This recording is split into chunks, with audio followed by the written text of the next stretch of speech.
Assalamualaikum warahmatullahi wabarakatuh.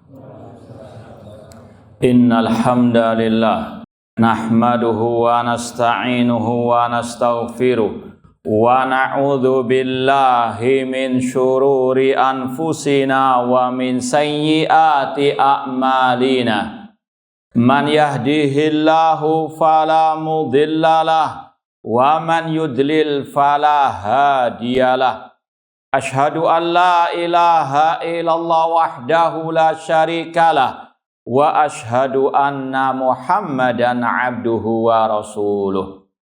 Ya ayyuhalladzina amanu taqullaha haqqa tuqatih wa la tamutunna illa wa antum muslimun. Ya ayyuhan nasu taqu rabbakumul ladzi khalaqakum min nafsin wahidah wa khalaqa minha zawjaha wa batha minhuma rijalan katsiran wa nisaa'a wattaqullaha alladzi tasaaluna bihi wal arham innallaha kana 'alaikum raqiba. Ya ayyuhalladzina amanu taqullaha wa qulu qawlan sadida yuslih lakum a'malakum wa yaghfir lakum dhunubakum wa man yuti'illaha wa rasulahu faqad faza fawzan 'azima. Amma ba'd, fa inna asdaqal hadits kitabullah wa khairal hadi hadyu Muhammadin sallallahu alaihi wasallam wa syarrul umuri muhdatsatuha wa kullu muhdatsatin bid'ah wa kulla bid'atin dhalalah wa kulla dhalalatin finnar. Ma'asal muslimin ikhwani fillah wa akhwati, bapak-bapak, ibu-ibu, saudara-saudari rahimani wa rahimakumullah. Alhamdulillah, segala puji bagi Allah Subhanahu wa taala yang mempertemukan kita kembali dalam kajian kitab Aqidah Al-Imam Asy-Syafi'i rahimallahu taala yang ditulis atau disusun oleh Fadilatul Syekh Nu'man bin Abdul Karim Al-Watar hafidhallahu ta'ala. Semoga Allah Subhanahu wa ta'ala senantiasa memberikan kepada kita keistiqomahan dalam belajar akidah salaf dan berpegang teguh dengannya sampai akhir hayat kita nanti.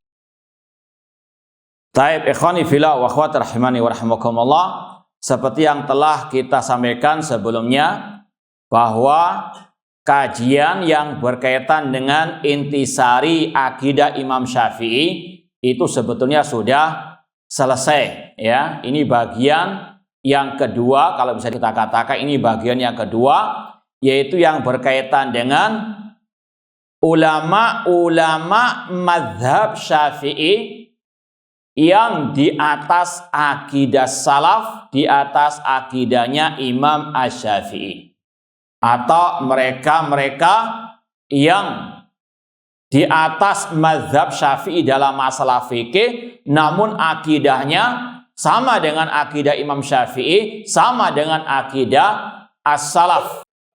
Ya, sekali lagi, bagian kedua ini wallahu alam disampaikan oleh penulis untuk lebih mengokohkan langkah kita di atas akidah salaf, bahwasanya ulama-ulama mazhab Syafi'i banyak di antara mereka yang di atas akidah as-salaf.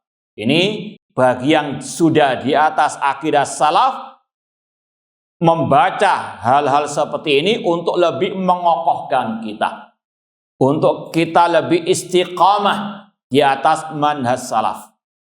Yang kedua, wallahu alam, kita pelajari hal seperti ini untuk menyeru kaum muslimin, terlebih yang mengaku di atas mazhab Syafi'i, bahwasanya inilah akidahnya ulama-ulama Syafi'iyah, yang mereka mengikuti jejak Imam Syafi'i dalam akidah. Ya. Kemudian yang ketiga, wallahu alam, ya, kita pelajari hal ini, kita sampaikan hal ini untuk membantah dan membungkam ya para pendusta umat yang menyudutkan dakwah salafiyah Ahlussunnah wal Jamaah bahwasanya mereka ini ngarang mazhab baru.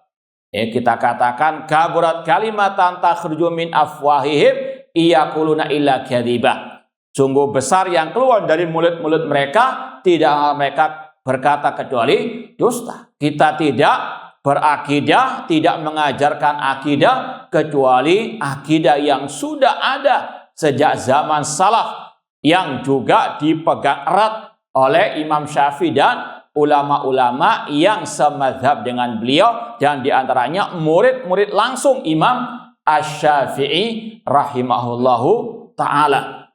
Ya, ini diantara faedah ataupun tujuan manfaat dari kita mempelajari bagian kedua dari kitab ini. Ya, setelah sudah kita sampaikan akidah-akidah Imam Asy-Syafi'i rahimahullahu ta'ala. Kita baca halaman 112, bab fitara juma mukhtasaratin li ba'di kibari ulama Syafi'iyah min talamidil Imam Syafi'i rahimahullah wa talamidi talamidihi wa a'immati madhabihi as-sairin ala aqidatis salafis salih al-munasirina laha. Bab tentang biografi singkat sebagian pembesar-pembesar ulama mazhab Syafi'i, baik dari kalangan muridnya langsung Imam Syafi'i rahimahullah atau murid dari muridnya Imam Syafi'i dan imam-imam ulama-ulama mazhab Syafi'i yang mereka berjalan di atas akidah salafis saleh, yang mereka membela akidah as-salaf. Dan inilah sekali lagi akidah kita. Akidah kita tidak lain akidah para salaf, dan diantaranya akidahnya Imam Syafi'i dan murid-murid beliau serta ulama-ulama mazhab beliau. Dan insya Allah apa yang disampaikan dari biografi tersebut, kalau ada kitab-kitab akidah yang kita punya, kita usahakan untuk kita bawa, untuk kita sampaikan kepada antum, dan kita baca sebagiannya. Minimal kita tahu referensi akidah kita. Ya. Minimal kita tahu bahwasanya kita dalam berakidah, beragama tidak asbun. Kita punya referensi, dan bukan istilahnya referensi yang kaleng-kaleng. Referensi yang mu'tabarah, yang memang anggap punya kedudukan dalam agama Islam, dalam tubuh kaum muslimin. Ya, sekali lagi, dan juga untuk mengajarkan kita semuanya agar kita sering-sering merujuk kepada referensi para ulama. Jangan asal-aba ngomong urusan agama dari otak sendiri, dari kantong sendiri. Ya, kita berusaha untuk sekedar menukil saja, melanjutkan tongkat estafet para ulama-ulama salaf, ulama-ulama Ahlussunnah wal Jamaah. Kata Syekh Nu'man bin Abdul Karim Al-Watar hafidallah, wa sa'ahrisu ala naqli syai'in min tarajumihim min kutubi ulama Syafi'iyah. Dan aku berusaha sekuat tenaga untuk menukil dari biografi mereka dari kitab-kitab ulama mazhab Syafi'i itu sendiri. Ya, sekali lagi, agar yang mengaku pengikut mazhab Syafi'i melek, agar mereka tahu inilah ulama-ulama mereka yang berada di atas akidah salaf, di atas akidah Imam Syafi'i yang mereka tuduh Wahabi. Ya. Nah, kita akan buktikan nanti. Yang pertama, dari ulama mazhab Syafi'i, dan beliau merupakan murid langsung Imam Syafi'i, yaitu Al-Imam Al-Kabir Abu Bakar Abdullah ibnu Az-Zubair Al-Qurashi Al-Humaidi rahimahullah, yang disingkat, yang lebih dikenal dengan Imam Al-Humaidi rahimahullah ta'ala, Al-Mutawaffa sana mi'atain wa tis'ata asyara hijriyatan, yang wafat tahun 219 Hijriah. Kalau Imam Syafi'i meninggal tahun berapa? 204 Hijriah, ya, selisih 15 tahun dengan Imam Asy-Syafi'i rahimallahu taala. Kata Syekh di sini, lahu kitabun fil aqidah bi unwan as-sunnah. Beliau punya kitab tentang akidah dengan judul as-sunnah, atau lebih tepatnya usulus sunnah. Alhamdulillah, ya, kitab ini sudah kita ajarkan berkali-kali, mungkin kurang lebih sejak 15 tahun yang lalu sudah kita ajarkan kitab usulus sunnah oleh Imam Al-Humaidi rahimahullah, dan terakhir kita mengajarkan kitab ini di Ma'had Al-Kautsar hafidallah min kulli su'in wa makruh. Ya, sekali lagi kalau mau rekaman kajian usul sunnah lebih lengkapnya silakan dilihat di YouTube yang sudah mungkin Al-Kautsar dan seterusnya. Nasara fi aqidah ahli sunnah wal jamaah fi babi sifat. Qadarallah bukunya ketinggalan. Insyaallah kesempatan yang akan datang kita bawakan. Nasara fi aqidah ahli sunnah wal jamaah fi babi sifat. Dalam kitab usul sunnah tersebut Imam Humaidi menyampaikan akidah ahli sunnah wal jamaah yang berkaitan dengan sifat Allah, waru'yah, masalah orang beriman melihat Allah pada hari kiamat, wal qadar tentang iman kepada takdir, wal Quran, wal iman, was sahaba, wa ghairi dzalik. Ya, namun kita mau bacakan dikit dari PDF-nya. Ini akidah yang ringkas sekali. Ya, insya Allah daurah sehari semalam selesai insya Allah taala. Ya, kitab usul sunnah oleh Imam Al-Humaidi, kalau di sini PDF-nya cuma 3 halaman. Ya, cuma 3 halaman, terdiri dari 10 poin. Awalnya disampaikan tentang iman kepada takdir, tentang definisi iman menurut Ahlus Sunnah wal Jamaah, iman ucapan perbuatan bisa bertambah bisa berkurang. Al-i'tiqad fi sahabah, tentang akidah Ahlus Sunnah yang berkaitan dengan sahabat Rasul. Yang keempat berkaitan dengan Al-Quran kalamullah. Kemudian berkaitan lagi dengan al-iman qaulun wa amalun, dan yang keenam berkaitan dengan al-iman bi ru'yatil mu'minin rabbihim yaumal qiyamah, berkaitan dengan akidah Ahlus Sunnah orang beriman melihat Allah pada hari kiamat. Kemudian poin yang ketujuh, dan ini yang mau kita bacakan dan ini yang mau kita tekankan, yaitu yang berkaitan dengan masalah akidah Ahlus Sunnah yang berkaitan dengan sifat-sifat Allah. Karena ini yang banyak diselisih oleh orang-orang yang mengaku pengikut mazhab Syafi'i, terutama di negeri kita ini. Mengaku pengikut Syafi'i namun akidahnya bukan akidah Imam Syafi'i dan murid-murid beliau. Kita mau bacakan sedikit ucapan Imam Al-Humaidi, muridnya Imam Asy-Syafi'i. Poin yang keenam, wal iqraru birru'ya ba'dal maut.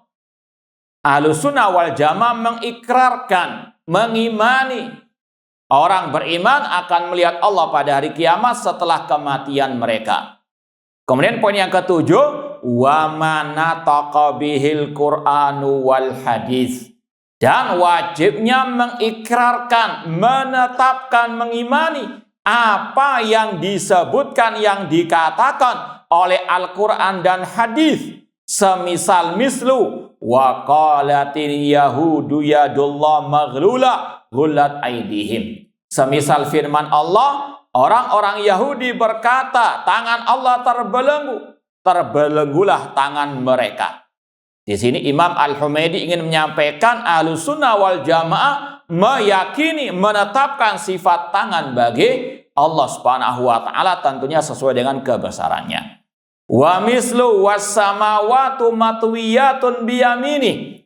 Demikian pula yang berkaitan dengan firman Allah, langit itu digulung dengan tangan kanan Allah. Ini adalah akidah Ahlus Sunnah, menetapkan seperti yang Allah tetapkan dirinya punya tangan, sebagaimana kebesaran dan kekuasaannya tidak sama dengan tangan makhluk. Ini yang ditetapkan oleh Imam Al-Humaidi. Wa ma asbaha hadza minal Qur'ani wal hadis, dan yang semisal dengan ayat-ayat tentang sifat Allah di dalam Al-Quran dan hadis.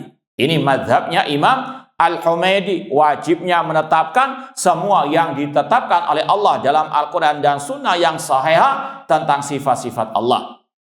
La nazidu fi, kita tidak menambah-nambahinya. Wala nufasiruhu, kita tidak mentafsirkan. Kata para ulama mentafsirkan sebagaimana tafsirnya kelompok Al-Jahmiyah Al-Mu'awwilah yang mentakwil ayat-ayat sifat tersebut. Seperti yang juga disampaikan oleh Imam As-Sabuni Asy-Syafi'i dalam kitab beliau Aqidah Salaf Ashabul Hadis, tidak mentafsirkan dalam artian sebagaimana tafsirnya kelompok Al-Jahmiyah yang mentafsirkan tangan dengan nikmat dan seterusnya. Wa naqif ala ma waqafa 'alil Qur'an wa sunnah. Kita berhenti kemana Al-Quran dan Sunnah itu berhenti.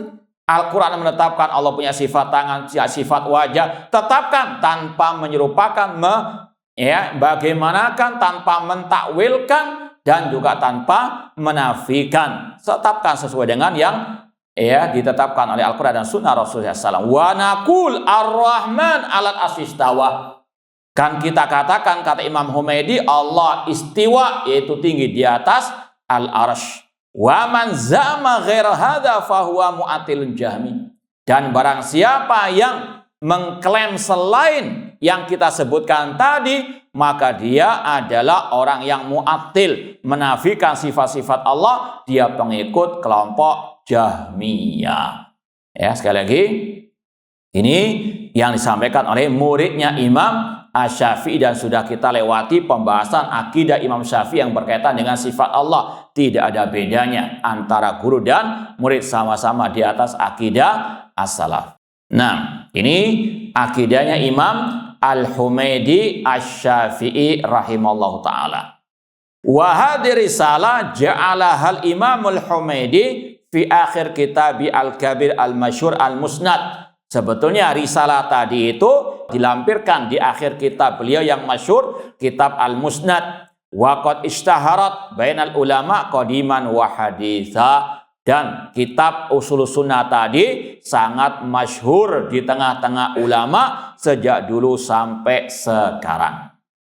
Ini sekali lagi ulama mazhab Syafi'i, bahkan murid langsung Imam Syafi'i, dan beliau juga gurunya Imam Al-Bukhari. Muridnya Imam Syafi'i dan gurunya siapa? Imam Al-Bukhari. Ini menunjukkan bagaimana kedudukan Imam Al-Humaidi rahimahullah ta'ala. As-Tsani, Al-Imam Al-Jalil Abu Ya'qub Yusuf ibnu Yahya Al-Qurashi Al-Buwaiti. Yang kedua masih murid langsung Imam Asy-Syafi'i. Bahkan murid kesayangannya Imam Syafi'i, yang punyanya Abu Ya'qub Yusuf bin Yahya Al-Buwaiti, yang lebih dikenal dengan Imam Al-Buwaiti rahimallahu ta'ala. A'lamu talamidhi Syafi'i. Beliau termasuk murid yang paling pintar dari murid-muridnya Imam Asy-Syafi'i.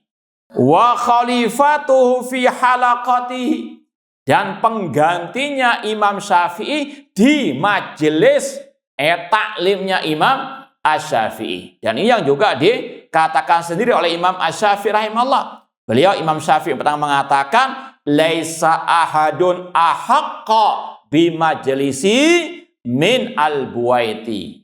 Tidak ada seorang pun yang layak menggantikan majelisku daripada Imam Al-Buwaiti rahimallahu ta'ala. Tufiya masjunan fi Baghdad mumtani'an anil qalbi khalqil Qur'an. Dan beliau meninggal dunia dalam keadaan di penjara di negeri Baghdad karena beliau tidak mau mengatakan Al-Quran makhluk. Ya, ini salah satu ulama yang dizalimi oleh penguasa pada waktu itu, sebagaimana Imam Ahmad. Cuma Imam Al-Buwaiti sampai meninggal dunia di penjara. Adapun Imam Ahmad masih dibebaskan di akhir-akhir zaman fitnah khalqi Al-Quran. Nanti akan ada sedikit kisahnya. Tufiya masjudan fi Baghdad mumtani'an al-qalbi khalqil Quran sana 231 hijriyatan. Beliau meninggal tahun 231 Hijriyah. Qala Ar-Rabi' bin Sulaiman, berkata muridnya Imam Syafi'i juga yang sudah kita sering lewati, namanya Ar-Rabi' bin Sulaiman. Beliau berkata, kanal Buwaiti abadan yuharrik syafatai bidzikrillah. Dahulu Al-Buwaiti ini satu zaman dengan Ar-Rabi' bin Sulaiman, ini satu generasi, satu angkatan dengan Imam Al-Buwaiti Ar-Rabi' bin Sulaiman. Beliau sebagai saksi hidup tentang siapa Al-Buwaiti atau Imam Al-Buwaiti. Dahulu Imam Buwaiti selalu menggerakkan lisan beliau dalam berzikir kepada Allah Subhanahu wa Ta'ala. Ya, betul-betul berzikir ala sunnah, bukan apa megang alat 1 meter tapi apa ngobrol sama orang gimana zikir. Nah, naudzubillahi min dzalik. Wa ma absartu ahadan anza'a bi hujjatin min kitabillah minal Buwaiti. Kata Ar-Rabi' bin Sulaiman, aku tidak pernah melihat seorang pun yang lebih cepat berdalil dengan Al-Quran daripada Imam Al-Buwaiti. Menunjukkan bagaimana yang pertama, beliau tidaklah berkata kecuali dengan qala Allah wa qala Rasul, dan juga ini menunjukkan akan kepintaran, kecerdasan Imam Al-Buwaiti. Dan ini sekali lagi sudah direkomendasi langsung oleh Imam Asy-Syafi'i rahimallahu ta'ala dan juga oleh satu generasi angkatannya. Kemudian walaqad ra'aitu ala baghlin. Aku pernah melihat beliau di atas baghl, itu antara keledai dan kuda. Ya kalau bisa dikatakan, nggak tahu di sini apa namanya. Ya, pokoknya seperti keledai lah, baghl. Beliau pernah di atas keledai, namun fi unuqi ghillun. Ya, rantai ada di leher beliau dalam keadaan beliau disiksa pada waktu itu. Wa fi rijlihi qaidun, demikian pula 2 kaki beliau di rantai. Wa bainahu wa bainal ghilli silsilatun fiha labinatun wazanuha arba'una ratlan. Wallahu alam maknanya, antara tadi rantai kaki sampai ke leher itu kalau ditimbang bisa arba'una ratlan, mungkin kurang lebih 20 kilo beratnya, atau mungkin lebih. Wa huwa yaqul, sekali lagi itu beliau disiksa karena berpegang teguh dengan akidah Ahlussunnah, Al-Quran kalamullah, yang juga diajarkan oleh guru beliau Imam Asy-Syafi'i. Wa huwa yaqul innama khalaqallahul khalqa bikun.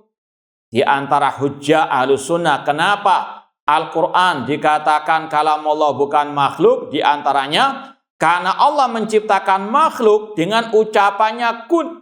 Innama amruhu idza arada syai'an an yaqula lahu kun fayakun. Sesungguhnya perkaranya jika Allah menghendaki sesuatu, cukup Allah mengatakan kun, jadilah, maka jadilah. Kun adalah kalamullah, dan kalamullah bukan apa? Makhluk, namun sifat Allah. Kata Imam Al-Buwaiti, sesungguhnya Allah menciptakan makhluk dengan ucapannya kun. Fa idza kanat makhluqatan fa ka'anna makhluqan khuliqa bi makhluk. Kalau seandainya kalamullah itu makhluk, maka seolah-olah makhluk diciptakan oleh makhluk. Ini secara nas sudah tidak sesuai, demikian dengan akal yang sehat. Kemudian wala in udkhiltu alaila ausaddaqanna, yakni al-wasiq. Seandainya aku wallahu alam bertemu dengan wasiq, yaitu khalifah setelah Al-Ma'mun dan Al-Mu'tasim yang masih mengakini Al-Quran makhluk, sampai adanya debat antara Imam Ahmad dengan Ahmad bin Abi Du'ad, kemudian Imam Ahmad menghabisi Ahmad bin Abi Du'ad sampai Imam Ahmad akhirnya dikeluarkan dari penjara. Ini wallahu alam sebelum zaman debatnya Imam Ahmad tadi. Wasiq masih meyakini Al-Quran makhluk. Kemudian wala amutanna fi hadidi hadza hatta ya'tiya qaumun ya'lamun annahu qad mata fi hadza sya'n qaumun fi hadidihim. Kata Imam Al-Buwaiti, sungguh aku akan mati dalam belenggu rantai ini sampai suatu saat ada manusia-manusia yang mengetahui ada orang-orang yang mati ya dalam membela akidah Al-Quran kalamullah. Ini sekali lagi pengorbanan para ulama salaf terdahulu. Rela mati demi akidah as-salaf. Meskipun kalau mau dibahas secara mendalam lagi masalah kalau dipaksa apakah boleh mengikuti paksaan atau harus mati membela akidah, maka secara asal boleh-boleh saja mengikuti paksaan kekafiran selama hati masih mengimani akan kebenaran sebagaimana firman Allah wa qalbu mutmainnun bil iman. Secara asal tidak wajib taruhan nyawa. Namun tentunya yang afdal sesuai dengan pertimbangan para ulama di sini. Ini tadi pertimbangannya. Kata Imam Al-Buaiti, biar manusia generasi akan datang tahu bahwasanya ada ulama-ulama yang hidupnya untuk berjuang di atas akidah salaf. Sebagaimana Imam Ahmad rahimahullah tidak mau mengikuti paksaan. Di antaranya kata para ulama, karena kalau Imam Ahmad mengatakan Al-Quran makhluk, ikut paksaan penguasa, sampai akhir zaman kita tidak akan tahu Al-Quran adalah kalamullah. Ini pertimbangan masalah dengan mafsadahnya. Wallahu ta'ala alam. Namun sekali lagi, pelajaran berharga bagi kita, kalau mereka, para ulama salaf saja taruhan nyawa demi akidah salaf, kita hanya taruhan nggak ngantuk sebentar saja. Masa nggak bisa? Atau paling tidak kita itulah istiqomah, terus continue belajar akidah as-salaf. Cuma hanya beberapa menit saja kita duduk untuk belajar akidah as-salaf. Hanya taruhan nggak ngantuk. Baik. Ma'asal muslimin ikhwani fillah wa akhwati rahimani wa rahmakumullah. Namun wallahu alam, beliau tidak punya kitab khusus yang berkaitan dengan akidah yang ada di tengah-tengah kaum muslimin. Yang ketiga di antara ulama Syafi'iyah yang juga murid Imam Asy-Syafi'i rahimahullah, as-salis al-Imam Abu Thawr. Imam Abu Thawr yang nama lengkapnya Ibrahim bin Khalid al-Kalbi al-Baghdadi al-Mutafasana 240 Hijriyatan. Qala al-Imam Ahmad, Imam Ahmad berkata tentang Abu Thawr, a'rifuhu bisunnah, aku mengenalnya di atas sunnah, mundu khamsina sana, sejak 50 tahun lamanya.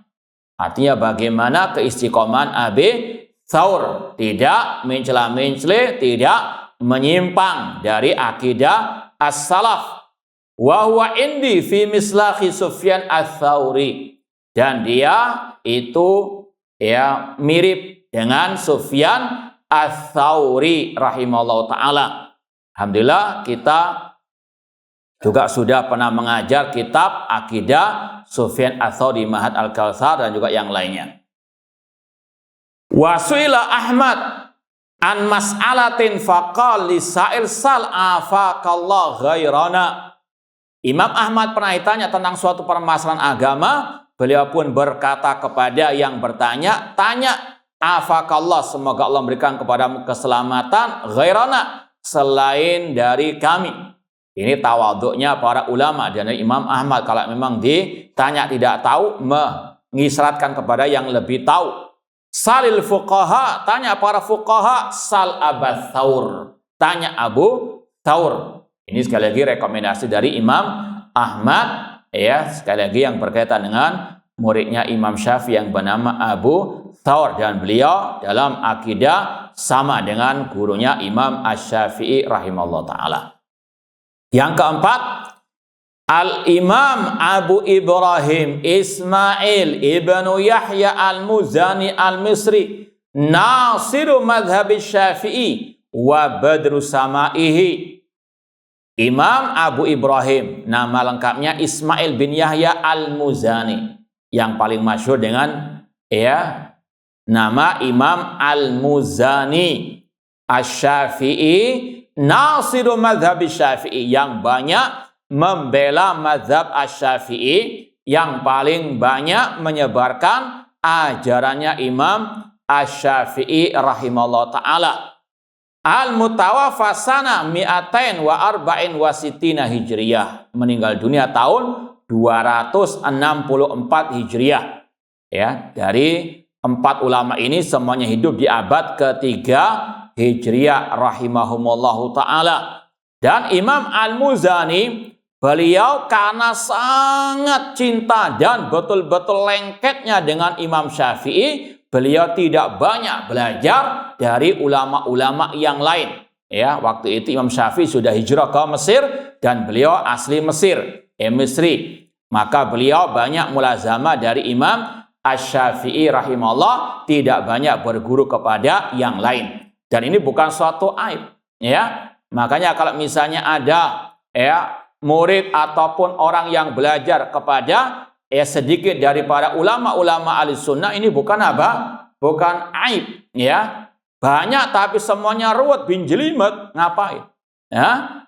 Sekali lagi, dan ini bukan bentuk apa? Fanatik. Ya, itu sukanya belajar sama itu tok, berarti dia hizbi. Ya, ini sekali lagi orang yang tidak paham atau hizbi. Ya, ini adalah jahil murakkab.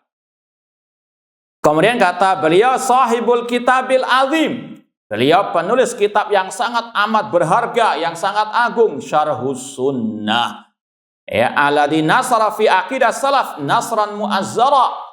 Yang mana di dalam kitab Syarhus Sunnah itu beliau Imam Muzani membela akidah salaf dengan pembelaan yang sangat kokoh, yang sangat luar biasa. Alhamdulillah juga kita sudah pernah berapa kali mengajarkan kitab ini, dan juga di TV Raja sudah kita ajarkan. Terakhir sebelum kitab yang baru Mandhumah Ar-Ra'iyah, kita ajarkan kitab Syarhus Sunnah oleh Imam Al-Muzani Asy-Syafi'i. Ini yang buku yang saya punya, diantaranya ini Ta'liqatun ala Syarhis Sunnah li Imam Muzani.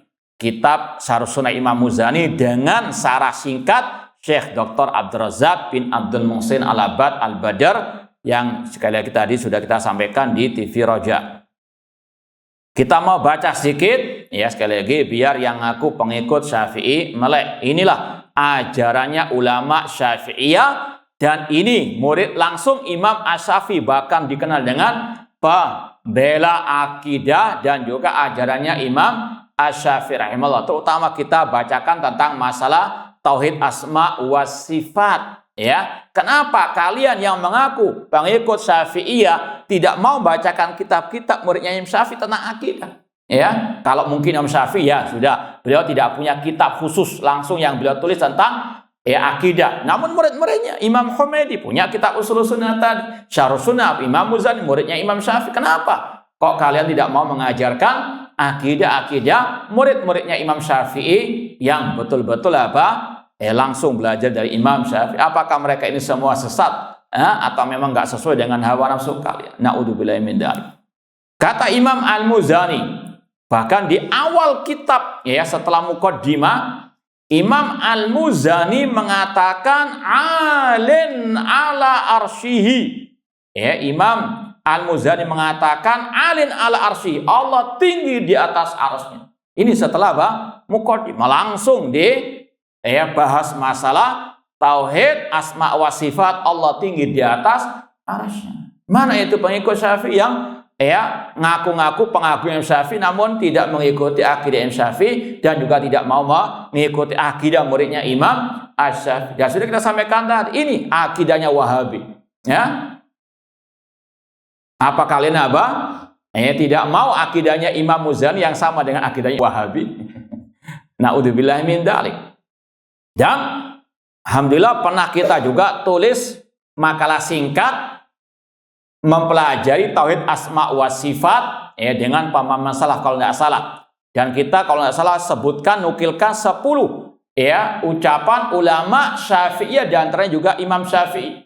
Ya, sampai kepada Imam Tabrizi, di antaranya di sini kita nukilkan.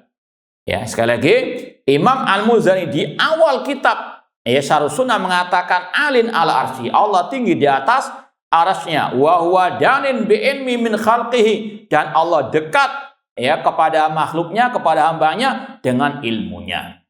Ditegaskan lagi pada pertengahan kitab, wa kalimatullah wa qudratullah wa na'tu wa sifatu kamilatun ghairu makhluqat. Kalimat-kalimat Allah, kekuasaan Allah, sifat-sifat Allah semuanya sempurna dan semuanya bukan makhluk. Daimatun azaliyah, sudah ada sejak dahulu dan sampai selama-lamanya.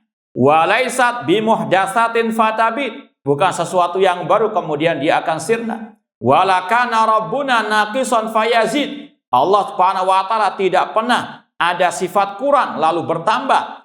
Jalla sifatu an syibri sifatin makhlukin, maha suci maha tinggi sifat-sifatnya dari menyerupai sifat makhluk. Wa kasurat anu fitanul wasifin, dan akal manusia tidak akan sampai membagaimanakan sifat Allah. Qaribun bil ijabah inda su'al, Allah maha dekat mengabulkan doa orang yang berdoa. Ba'idun bi ta'azzuz wala yunal, dan Allah tidak bisa digapai oleh manusia. Alin ala arsyihi, tinggi di atas arasnya. Ini mana istiwa, alim.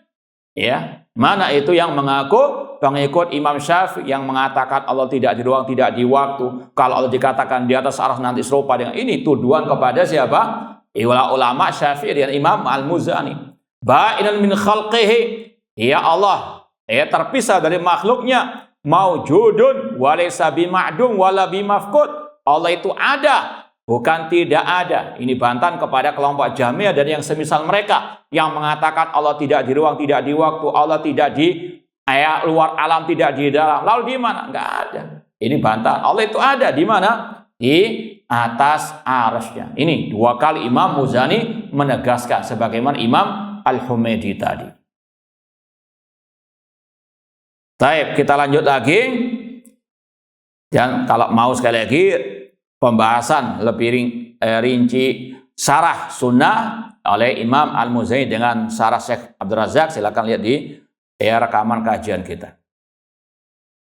Yang kelima, al-khamis dari ulama mazhab Syafi'i, al-Imamul Kabir al-Muhaddits Utsman bin Sa'id Ad-Darimi, yang lebih dikenal dengan Imam Ad-Darimi. Tufiya ma baina sana mi'atain wa ihda wa sab'in ila mi'atain wa thamanin. Beliau meninggal antara tahun 271 sampai 280.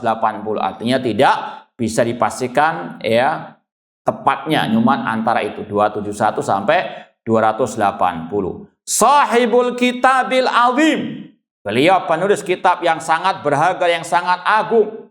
Ada dua disebutkan di sini, Ar-Rad 'alal Jahmiyah, bantahan kepada kelompok Al-Jahmiyah, wa Rad 'ala Bishr Al-Marisi, dan bantahan kepada Bishr Al-Marisi. Yang kita bawa sekarang yang Rad 'ala Bishr Al-Marisi.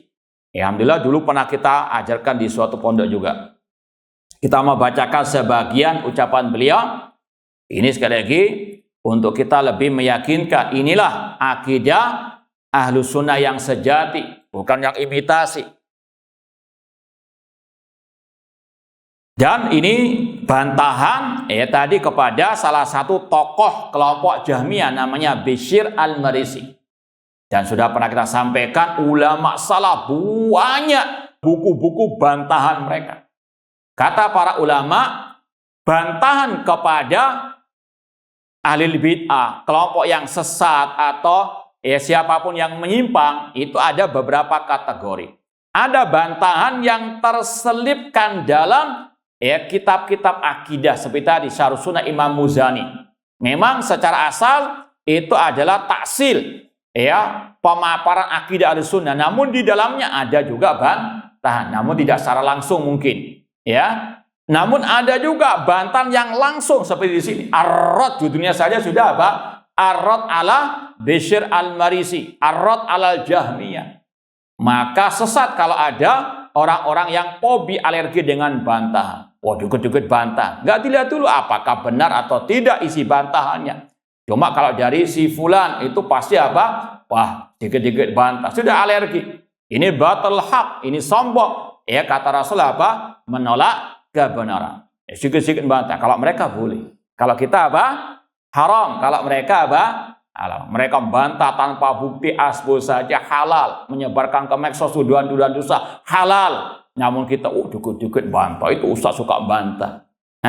Wailul lil mutaffifin. Padahal sudah kita sampaikan bantahan, tahdiran, sikapi sesuai dengan kaidah Ahlussunnah wal Jamaah yang sesuai dengan bukti dan ilmu. Terima itu adalah ilmu. Ya, bantahan ini bukan bid'ah, bantahan sudah diajarkan oleh Rasul, oleh Al-Quran, oleh apa? Para ulama salaf. Para ulama salaf banyak menulis kitab-kitab bantahan. Ya, sekali lagi bantahan yang tentunya ilmiah di atas bukti dan hujjah yang kokoh, bukan tuduhan dusta. Ma'asal muslimin ikhwani fillah wa akhwat rahimani wa rahimakumullah. Di sini mau kita nukilkan sedikit ucapan Imam Ad-Darimi Asy-Syafi'i rahimahullah yang masih berkaitan dengan sifat Allah. Ini yang berkaitan dengan di mana Allah, ya. Kata Imam Ad-Darimi setelah menukil ucapan Abdullah bin Mubarak rahimahullah, bima na'rif rabbana, ketika beliau ditanya dengan apa kita mengenal Rabb kita, maka Abdullah bin Mubarak ulama tabi'in menjawab bi annau alal arsy. Allah di atas ars, ba'inan min khalqi, jauh atau terpisah dari makhluknya. Insyaallah kita lanjutkan ba'dal adzan. Wallahu taala alam. Baik, kita lanjutkan sedikit lagi. Yang pertama ucapan Imam Ad-Darimi rahimahullah taala dalam kitab beliau Ar-Radd 'alal Bishr al-Marisi. Beliau setelah menukil ucapan ulama tabi'in Abdullah bin Mubarak tentang Allah di atas ars, beliau yang mengatakan famanidda'a annahu laisa lillahi haddun faqarradal Qur'an. Barang siapa yang mengklaim Allah tidak berada di suatu tempat, maka dia telah menolak Al-Qur'an wa da'annahu la syai', dan dia mengklaim Allah tidak ada berarti li'annallaha wasafa hadda makani fi mawadi' katsira min kitabi. Karena Allah telah mensifati bagi dirinya tempatnya di banyak ayat Al-Quran. Disebutkan ayatnya Ar-Rahman al-Arsy istawa, a'amintum man fis sama, ya, ilayya yas'adul kalimat thayyib wal amalu shalih, fa hadza kul wa ma asbahu syawahid wa dalail alal had.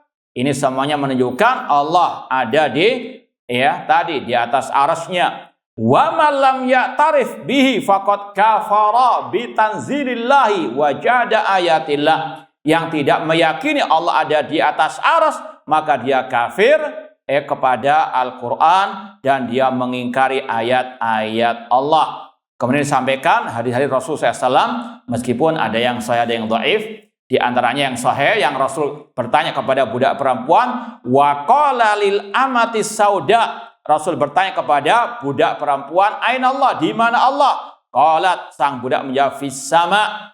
Qala a'tikha fa inna mu'minah. Sampai Rasul mengatakan merdekakan dia karena dia mukminah, seorang yang beriman. Kemudian Imam Ad-Darimi mengatakan wa qad ittafaqatil kalima minal muslimin wal kafirin annallaha fis sama wa hadduhu bidzalika illal marisi ad-dal. Telah sepakat ucapan kaum muslimin bahkan orang kafir pun tentang Allah ada di atas langit, dan mereka mengisyaratkan Allah ada di atas langit tersebut illal marisi, kecuali orang yang bernama Bishr al-Marisi ad-dal, yang sesat, wa ashabuhu, dan para pengikutnya, hatta sibyan alladzina lam yablughul hifz. Bahkan kata Imam Ad-Darimi, anak kecil yang belum balik sekalipun tahu Allah fis sama. Qad arafu bidzalik idza hazaba sabi syai' yarfa yadayhi ila rabbih. Anak-anak yang masih alal fitrati salimah, kalau mereka berdoa, mereka mengangkat kedua tangan mereka ke atas langit, duna masiwaha, tidak kepada yang lain. Fakulu ahadin billah, wa bimakani a'lam minal jahmiyah. Mereka ini lebih tahu tentang Allah daripada kelompok al-Jahmiyah. Ini kitab yang luar biasa membantah ajaran kelompok sesat Jahmiyah dan juga yang mentakwil-takwilkan ayat-ayat Allah. Bahkan dalam kitab ini juga Bishr al-Marisi mengatakan, ya seandainya aku ya bisa untuk istilahnya ngeruk ayat-ayat tentang sifat Allah. Apa ngeruk itu? Dihapus ayat-ayat tentang sifat. Kalau ayat Al-Quran kan nggak bisa dihapus. Kata dia, awilu takwilkan. Namun kalau hadis, ruddu. Bisa apa kalian menolaknya? Na'udzubillahi min dzalik. Baik, kita lanjutkan satu lagi. Yang keenam, as-sadis al-Imam al-Hafidh Syekhul Islam Abu Abdullah Muhammad bin Nasr al-Marwazi. Imam al-Marwazi, ya, al-mutawaffasana mi'atain wa arba'in wa tis'ina hijriyatan, meninggal tahun 294 hijriah. Sahibu kitabis sunnah, penulis kitab as-sunnah. Ya, ana punya ada 3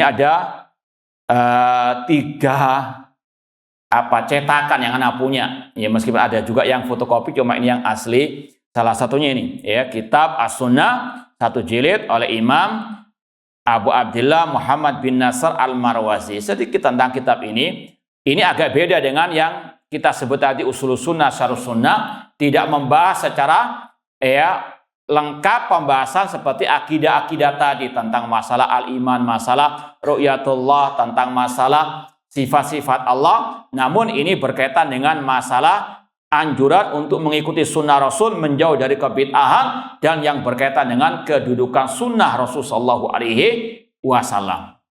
Sedikit kita mau bacakan beberapa isinya, namun ini disebutkan sanadnya haddatsana, ya. Di antaranya tentang masalah hadis perpecahan umat disebutkan riwayat-riwayatnya tentang hadis Irbad bin Sari alaikum bisunnati wa sunnatil khulafa rasyidin. Demikian pula hadis yang berkaitan dengan khutbatul hajah yang kita baca setiap muqaddimah kajian. Inna afdalal hadis, ini kita bacakan di antara riwayatnya, inna afdalal hadis kitabullah wa khairal hadi hadi Muhammadin wa syarrul umuri muhdatsatuha wa kullu bid'atin dhalalah. Kenapa kita pilih riwayat yang ini? Karena banyak dari yang mengikuti mazhab Syafi'i alergi dengan muqaddimah ini. Ya, kata-kata apa? Dikit-dikit bid'ah, dikit-dikit kullu bid'atin dhalalah. Ini salah satu imam kalian, Imam Marwazi, menukil dalam apa? Kitabnya As-Sunnah. Ini ulama mazhab apa? Asy-Syafi'i, ya, Al-Wahabi. Karena suka bawa bid'ah. Ini kita mau bacakan beberapa dinukil dari ucapan salaf. Di antaranya ucapan Abdullah bin Mas'ud radhiyallahu anhu, ittabi'u wa la tabtadi'u faqad kufitum. Ikuti ajaran Rasul, jangan berbuat bid'ah karena kalian sudah dicukupi. Kata Abdullah bin Mas'ud, wa kullu bid'atin dhalalah. Setiap bid'ah itu selesai. Ini ulama kalian yang menukil. Kitanya apa? Ngikut aja. Kitanya apa? Meneruskan saja. Jangan nuduh kita tok yang Wahabi. Ini juga siapa? Imam Marwazi al-Wahabi. Imam Al-Marwazi juga menukil ucapan ulama seperti Ibnu Umar yang mirip dengan ucapan tadi, kullu bid'atin dhalalah wa in ra'ahan nasu hasanah. Abdullah bin Umar radhiyallahu anhu mengatakan setiap bid'ah sesat meskipun dianggap baik oleh manusia. Demikian pula beliau menukil ucapan Abdullah bin Abbas, alaikum bil istiqamah wa tiba'il umara wal athar wa iyyakum wa tabaddu. Pegang erat keistiqomahan di atas akidah, yang artinya jangan mencela-menceli. Dan apa? Ittiba'il umara, ikuti para pemimpin kaum muslimin dan ikuti sunnah Rasul dan jauhkan diri kalian daripada kebid'ahan, ya. Dan masih banyak lagi riwayat yang lain. Dan demikian pula yang kita sampaikan tadi, kedudukan sunnah Rasul. Ini banyak disampaikan di sini oleh Imam Al-Marwazi. Di antaranya yang sudah sering kita sampaikan, ucapan ulama salaf yang bernama Makhul. Itu ada di sini. Kata Makhul, Al-Qur'anu ahwaju ila sunnah minas sunnah ilal Qur'an. Quran lebih butuh kepada sunnah daripada sunnah butuh kepada apa? Al-Quran. Karena kita nggak mungkin bisa paham Al-Quran kecuali dengan apa? Sunnah Rasulullah sallallahu alaihi wasallam. Taib, itu yang mungkin kita sampaikan pada kesempatan malam hari ini, mudah-mudahan bermanfaat. Kalau mungkin ada yang mau ditanyakan 1-2 pertanyaan, tafadhalu. Kalau tidak ada, alhamdulillah. Tafadhal, Pak, silakan, Pak. Bapak yang pertama kali itu Pak kata makhluk dan modusnya. Taib. Yang pertama di antara pencetus akidah Al-Qur'an makhluk adalah kelompok Al-Jahmiyah, ya, Jaham bin Safwan. Kenapa dia meyakini Al-Qur'an makhluk? Ini kembali kepada akidah yang pertamanya, Allah tidak punya nama, tidak punya apa? Sifat, ya. Berarti ketika ada yang dinisbatkan kepada Allah dari sifat, maka dikatakan itu adalah apa? Makhluk. Ya, dan dia kalau mau runtut lagi, akidahnya kembali kepada akidahnya Al-Yahud, seperti yang sudah pernah kita sampaikan. Silsilahnya Jahmiyah, Jaham bin Safwan, punya guru Ja'ad bin Dirham, punya guru Aban bin Sam'an, punya guru Talut kepada Labid bin Al-Asam Al-Yahudi. Ya, intinya kalau Yahudi ingin menghancurkan Islam dari atau lewat jalur, ya, akidah yang sesat, dan ini yang sangat amat berbahaya. Sebagaimana Syiah Rafidah, juga produk orang-orang Yahudi, menyebarkan akidah kufur bin sesat untuk merapuhkan kekuatan umat. Kata para ulama, orang-orang kafir tahu, ya, rapuhnya umat yaitu dengan apa? Disisipkan kepada mereka ajaran-ajaran yang menyimpang dari Al-Quran dan Sunnah Rasulullah SAW. Makanya dakwah salafiyah ingin untuk mengembalikan umat kepada kejayaannya lewat pelajaran akidah yang hak, akidah para salaf. Wallahu alam, kurang lebihnya mohon maaf. Wa jazakumullahu khairan. Aqulu qouli hadza wa akhiru da'wana anil hamdulillahi rabbil alamin. Wassalamualaikum warahmatullahi wabarakatuh.